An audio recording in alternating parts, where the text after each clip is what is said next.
කෙල්ල සාමාන්‍යයෙන් මොන වගේ කොල්ලෙක්වද තෝරගන්නේ? ඔයා පර්සනල් කසාද බැදලා තා? නෑ තා. බැදලා නැහැ? නෑ. බදිද්දී මොන වගේ කොල්ලෙක්වද තෝරගන්නේ මේ සුසුකම් මොනවද බලන්නේ බදින කෙනාගේ?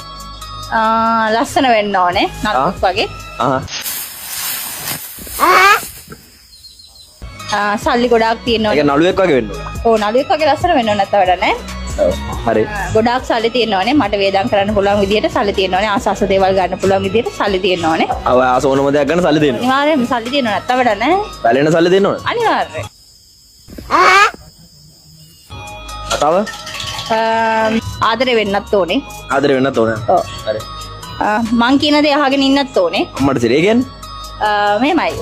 මං ආස නැහැ ලොකු කන්දාන කොල්ලන්ට. මං කියන දේ අහගෙන මට ඕන විදිහට ඉන්න පුළුවන් කොල්ලෙක් නම් මං ආසයි. අයියෝ ඔයා කියන දේ අහගෙන ඒ කියන්නේ එයා කියන දේ කොට ඔයා අහනවද? අහන්න පුළුවන් දේවල් නම් අහනවා. ඔයා කියන හැමදේම අහගෙන ඉන්න ඕනේ නේ? ඔව් අනිවාර්යයෙන්. නැත්තම් වැඩක් තියෙනවා. හරි. එතකොට ඔය ඔක්කොම සුසුකම් ටික බලන්න. ඔව් එහෙම තමයි. හරි දැන් කෙල කෝටියක් සුසුකම් ඔයා කිව්වනේ. කොහොමද ඔය කතාව? හරිද? කැමත් හරි ඔක දෙන්න නම්බර් ප්‍රශ්නයක් නැහැ. දැන් ඔය ඔක්කොම සුසුකම් දෙන කොල්ලෙක්ව ඔයා කසාද බදින්න. ඔයාට මොනවද තියෙන සුසුකම්? අයියනේ මැනිකක් වගේ මේ මං ඉන්නේ.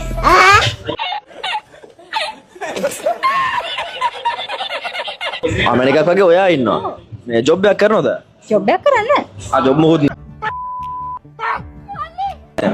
මැනිකක් වගේ ඉන්න හින්දා ඔයා කසාද බදින්න අර වගේ සුසුකම් දෙන කොල්ලෙක් ඕනේ. ඔව් ඒ වගේ තමයි ඕනේ. Women.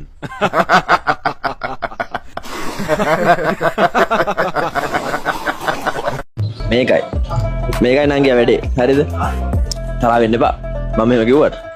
ඒ වගේ සෞත්සවම් තියෙන, එච්චර ගුණ යහපත්, කියන දේ අහගෙන ඉන්න, සල්ලි තියෙන, පෙනුම තියෙන, කඩවසක්, අලුවෙක් වගේ කොල්ලෙක්.